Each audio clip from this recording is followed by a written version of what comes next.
драги граѓани на Струмица, представници на ВМРО ДПМНЕ, на сите коалициони партнери.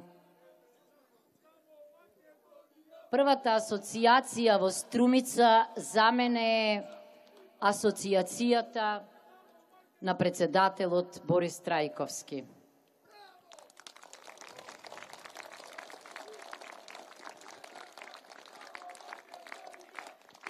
Имав ретка прилика да соработувам со него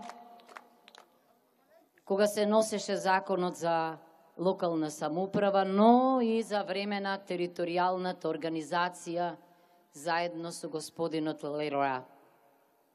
Другата асоциација прекрасна, бидејќи ние малкупати имаме можност за гордост во времето на овие политичари, ама името на Пандев ми се чини дека многу значи.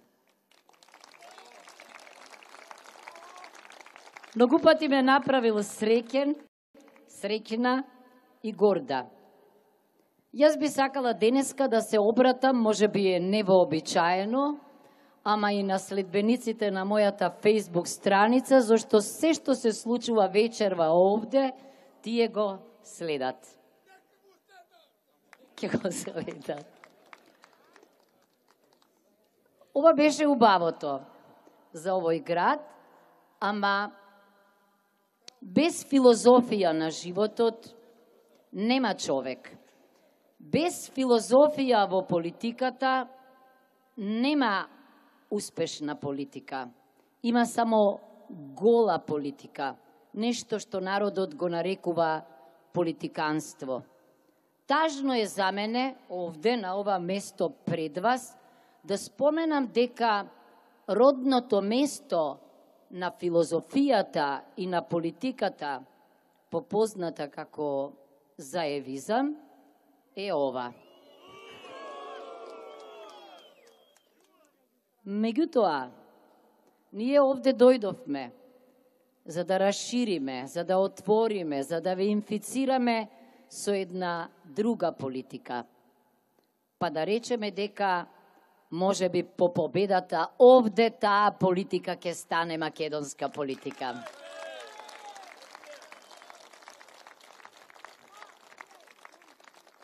Оваа првава, бесплоднава политика, таа првата политика што не создава јавна вредност, а камоли европска вредност, е како триаголник. Сте чуле за оној бермудски триаголник? Таа гласеше и ние ја повторуваме. Кажувам, заборавам, негирам. Затоа ние не знаеме колку личности има во некои луѓе.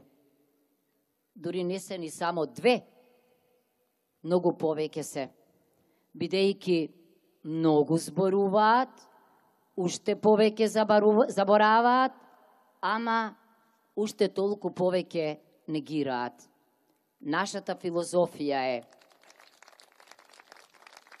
не само мојата, туку и на луѓето кои ме поддржаа, и јас затоа ја препознав.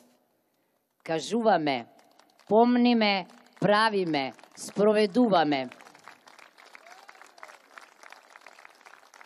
Не само што го забораваат ветеното, политичкото, туку го забораваат и минатото. Ја заборавија дури и химната со која почна овој настан. Во право сте. Значи, ја заборавија Струмица и цела Македонија. А химна не се заборава. Химна секогаш се пее. Зашто тамо каде што е химната, тамо е и државата. Тамо каде што нема химна, нема држава. Ама ја нема нивната држава. Нашата е со нас и кога ја пееме, и кога се радуваме на неа, и кога плачеме со неа. Така мислеше председателот Трајковски секогаш. Така мисли и господинот Пандев секогаш. Велат, во срцето ја носат. Затоа првиот беше успешен во политиката и иако го нарекуваа граѓанин, потоа се фалеа со него. Вториот секогаш ја носи во срцето, вели, и затоа победува.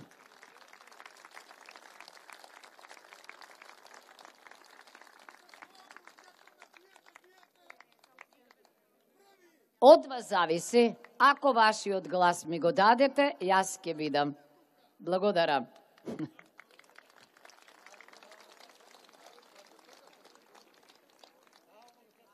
Нема потажно, но нема и поинспиративно и поохрабрувачко за нас, кога толку пати ја слушаме во химната борбата за правдините.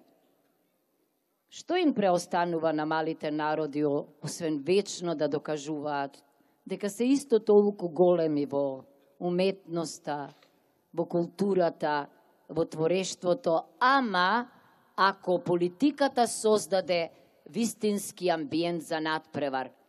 Одамна не сум видела на насловна страница некој кој ја слави, ја прославил Македонија по светот. Ниту вестите не почнуваат со нив. Од утро до вечер само тие се на телевизија. Јас веќе и не знам кога е нашиот премиер, а кога е лидер на партија. Јас не знам кога се министри на сите граѓани на Македонија, а кога се партиски војници. Тоа не е демократска практика. И на таа практика ние ќе ставиме крај.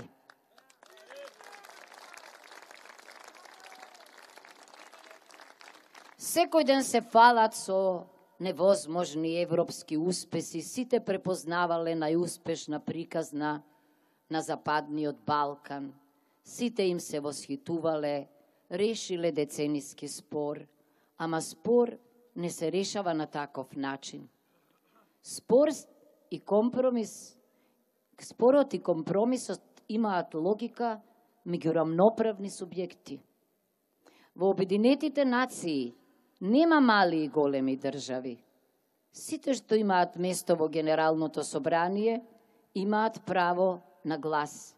И тоа по свое, ама не само по свое, туку според меѓународното задолжително право, ним непознато, и според повелбата на Обединетите нации. Затоа над 140 држави ја признаа Република Македонија така како што таа се вика. Зошто? Зошто и нив ги признале под името под кое се викаат. Тоа е таа рамноправност. А зошто се повикуваат на тоа?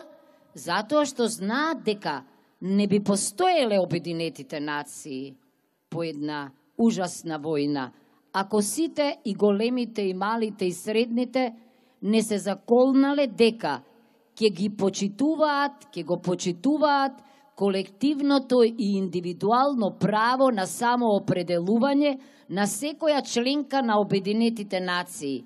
А самоопределување значи не само себе признавање и себе познавање, туку и себе почитување. За жал, оние кои не почитуваат, сега веќе нема да не почитуваат. Оти мазохизам е да барате од нив сега да си речат, па минатиот пат бара од нас да ги признаеме така како што се викаат.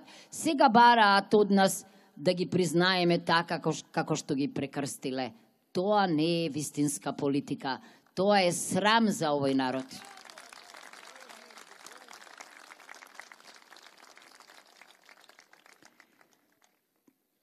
Не сум сонувала дека во 21. век ќе треба повторно да зборувам за македонизам, за македонско прашање, бидејќи полни се книгите не само во Македонија, туку и во регионот, туку и во светот, кои зборуваат за правата на народите во периодот на крајот, почетокот на крајот или распаѓањето на големите империи, вклучувајќи ја и Отоманската империја. Зарем не прочитале дека тогаш големи државници како еден од најголемите британскиот премиер Вилјам Гледстон, не заборавале да кажат дека како што е Србија на србите, Бугарија на бугарите, Грција на грците, зошто не би била Македонија на македонците?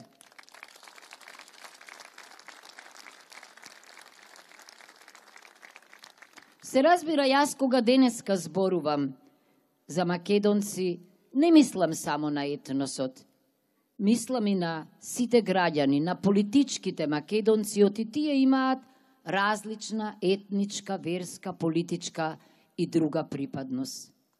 И замислете сега ние, како да сме украле нешто, како да сме одзеле нешто, како да сме имале нешто што не ни припаѓало. И сега треба да сме задоволни што сме го решиле спорот не само со нив, туку и со себе. Зошто замислете, логично било во еден голем регион, кој што се викал Македонија, да има Република Северна Македонија.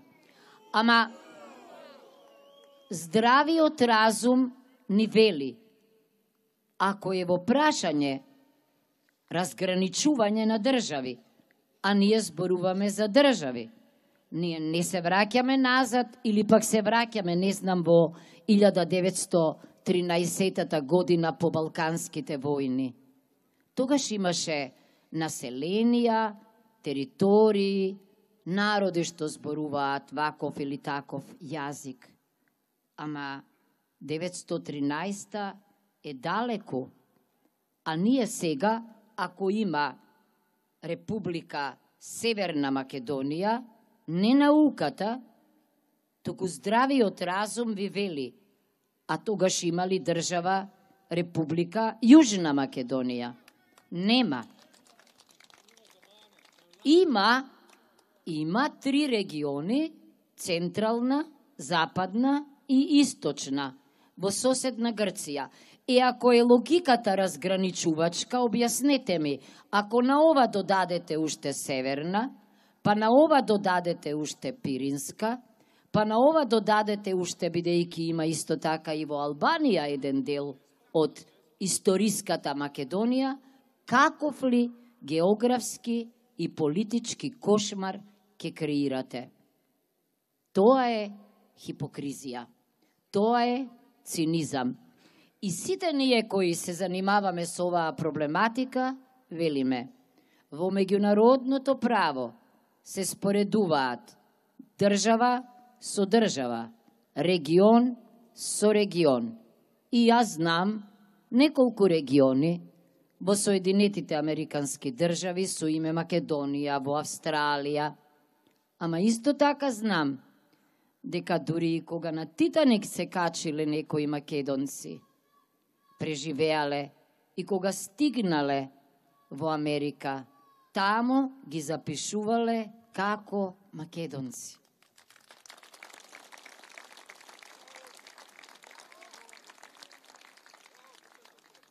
Благодарам. А сега ние треба да докажуваме. Замислете да треба да докажете дека сте жена или дека сте маж, навистина се тоа невозможни потфати. Не, јас не мислам дека сум националист, ниту имам територијални претензии, ниту иредентизам има ронка кај овој народ и кај оваа држава. Не, тие се дел од историјата. Меѓутоа, мислам дека нема никаква, ама баш никаква логика, зашто кога ќе речете Република Македонија, тоа значи државата Македонија, не регионот Македонија. Значи нека уживаат тие во нивниот регионален идентитет, а ние во нашиот државен. Ако толку некому на светов, во Европа или на Балканот, му било значајно името Македонија или македонски, тогаш можел да си го земе во државата. Сите тие се постари како држави од нас. Грција настанала во далечната 1830. Значи, ако нешто изначело името Македонија, ке го зела, ке го ставила како придавка. Ништо не изначело. Нам многу ни значи. Како може да не е дел од идентитетот нешто со што сум се родила, со што сум се идентификувала? Не, тоа не е возможно и мислам дека тоа не е хумано. И затоа јас постојано повикувам на правото и правдата. Оти преумни луѓе вака велат: ако реал политиката не се облагороди со малку идеализам, морал, право, правда, ние луѓето, не само во Европа, не само на Западниот Балкан, во светот, нема да уживаме и нема да имаме физички и духовен комфор. Ке го предизвикаат гневот кај луѓето. А како велиме ние, ако вие правите добро, дома, во политиката, на работа, и не наидувате на добар збор, а македонците и Македонија никогаш никого не покориле. Секогаш биле мета на освојувачи. Тогаш кај вас се раѓа гневот. Грците имаат еден многу убав збор. Се вика тимос. Потреба за признание. Значи, за да живееме во мир како соседи, како што ние ги признаваме сите, заслужуваме и ние човечко, национално и политичко признание.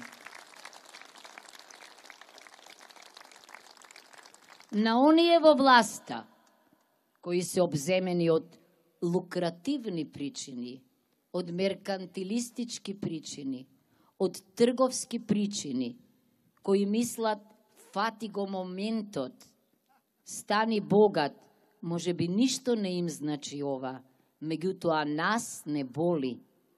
Ако не еден државник, ако еден председател, ако еден премиер не ја препознава и не ја доживува болката на народот, тој тогаш не е за народот и со народот. Тој тогаш треба да си оди.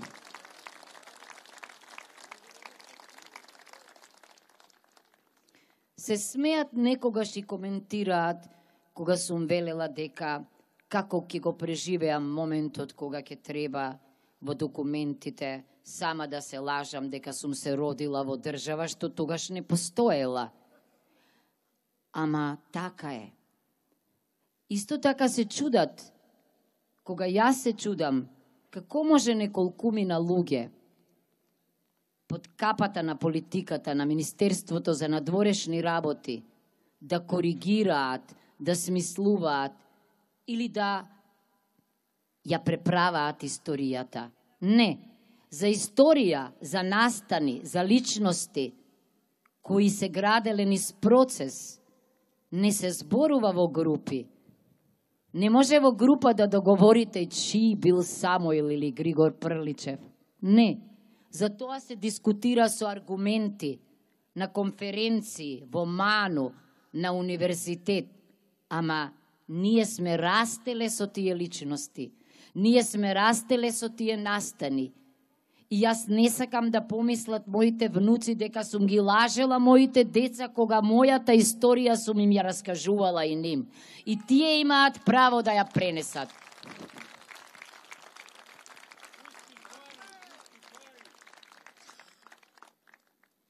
Се наоѓаме пред важен момент. Моментот на соочување со председателските избори.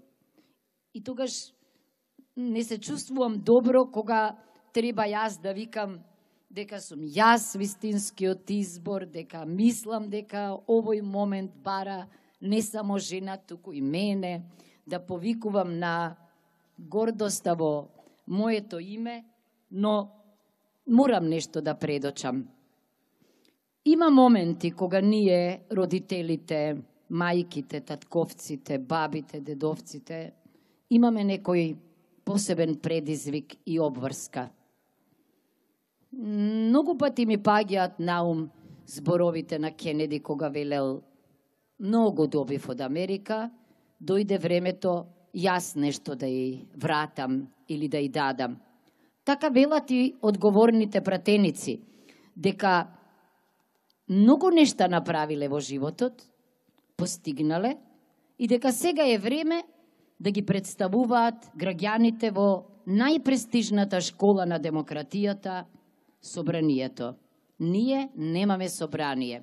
Собрание без опозиција не е собрание. Собрани се само нивните луѓе, не дебатираат, не дискутираат, не размислуваат, само креваат раце на повик.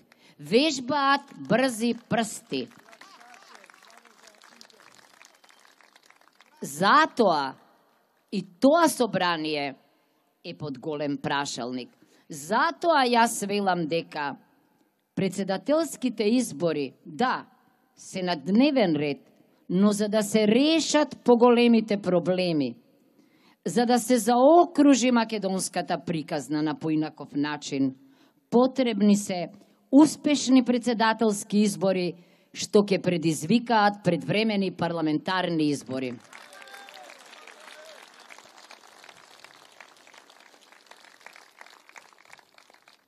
Само тогаш ќе може да дојде до креирање заеднички политики. Само тогаш ќе може заедно со новото парламентарно мнозинство на поинаков начин да се промислат работите, ама предходно секогаш да се прашаат граѓаните, да се отворат работните тела, да има јавна расправа, председателот да ги отвори не само канцелариите, туку да има и денови за средби со граѓаните. Да има ден кога може на интернет да одговара на нивните прашања. Мислам дека поразот на овие парламентарни избори не само што ќе значи делегитимирање на овие политичари, туку ќе значи и делегитимирање на се што превзедоа во едно од најтешките и најболните времења за нас.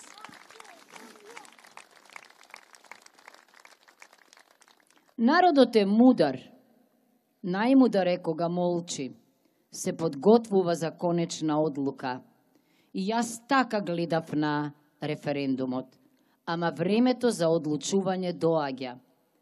Не смееме да дозволиме да се соберат на уште една чудна, бесплодна, наместена средба во собранието, на кое ќе го сменат уставот и председателот ќе се бира од собранието.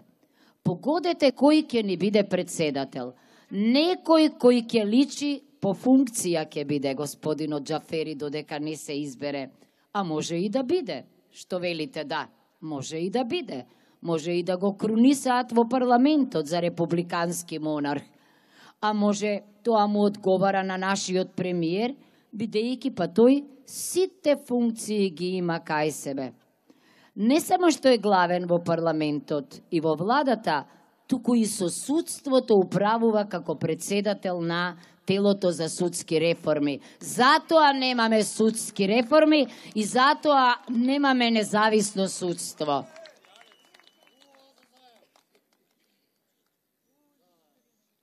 Мислам дека она што предстои, она што е најголем предизвик за Македонија, се е европската агенда.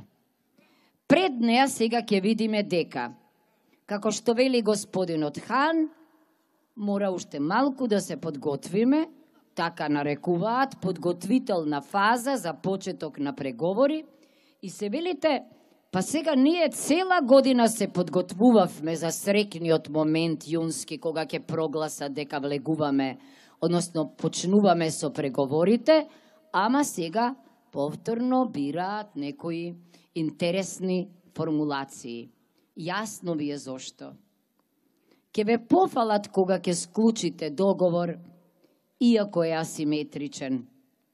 Ама кога ќе треба да ви се отвори на вистина европската порта, тогаш ќе ви ги стават на маса или пред вратата европските критериуми. Од нив нема ни трак, ни глас во оваа земја. Владење на право, само ние зборуваме за владење на право. Тие не критикуваат, велат дека не сме сваќале дека ова е светот на политиката и дека колку повисоко, толку поголеми наредби. Ама јас често пати велам, толку колку што вие паднавте долу во политиката, толку ние пораснавме во очите на народот.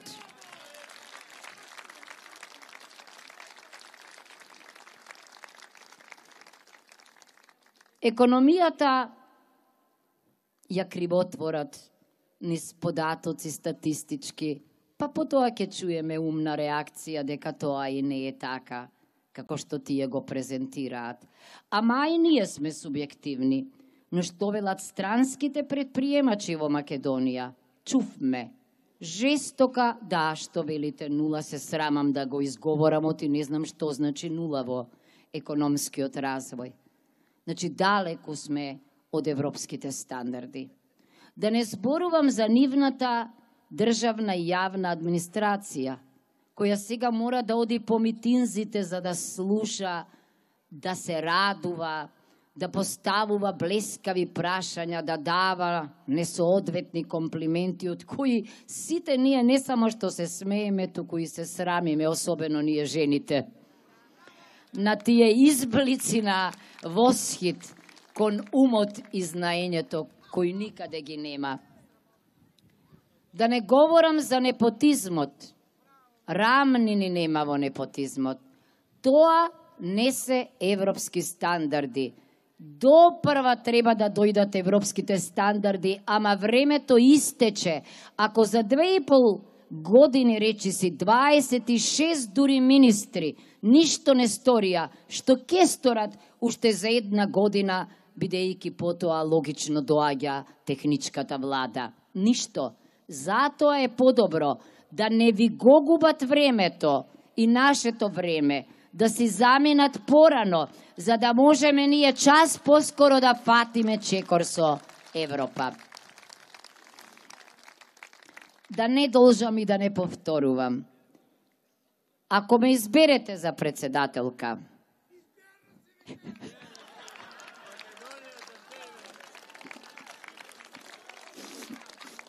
јас немам кралско наследство. Благодарам. Вака ние им велиме на студентите. Законот е кралот, кралицата, а не кралот закон. Народот е републиканскиот носител на суверенитетот. Не ние. Ви ветувам дека нема да ве разочарам. Тоа што сум го правела од дете, да бидам учителка, да учам, да пишувам, да се надпреварувам. Тоа постојано им го зборувам, станувам досадна на студентите. Учете за вас. Проширувајте го знаењето. Ке ве ценат така. Ке бидете смирени, а не фрустрирани. Ке бидете добри. Ке бидете среќни. Тоа ке го правам и со луѓето околу мене. Се разбира дека предпочитам женско друштво во кабинетот, се разбира, зашто ги немало жените на клучните функции. Не сум среќна кога велам дека да, има 38% жени во собранието, ама само 6 градоначалнички, 4 министерки и замислете, нешто околу наследните односи изгледа треба да се менува во оваа земја. Само 18% жени поседуваат имот. Значи се е кај мажите. Затоа ние треба да се бориме за прераспределба на моќта, зашто вака викам јас кога предавам за политика. Можни се две дефиниции. Или е тоа ако се политичарите уметници, уметност на можното, или е па тоа кој, кога и како добива. За жал, таа политика е лоша. Јас нема да одам во председателската куќа заради добивка. Ке одам заради народот, заради тоа да му обзнанам на собранието дека да не се лутат пратениците кога ќе им се обраќам со проблемите на народот, во повеќе обраќања. Првото нека биде за еколошката катастрофа во Македонија, па за лицата со посебни потреби, па за ромите, па за младите, па за здравствените работници. Мислам дека тој глас сигурно ќе допре до едно ново парламентарно мнозинство и до една нова парламентарна влада и до една нова влада и дека така заедно ќе ги решаваме проблемите. Очекувам разбирање за она што јас имам намера да го правам. Совето да го штитам уставот. Секогаш кога ќе биде прекршен. Сите кои ги номинира председателот од двајцата во Уставен суд, преку тројца во Совет за безбедност, преку гувернер, преку шеф на генералштаб, генерали, сите да бидат луѓе со биографија, со знаење, со почит, за да ги инспирираме и останатите да го прават тоа.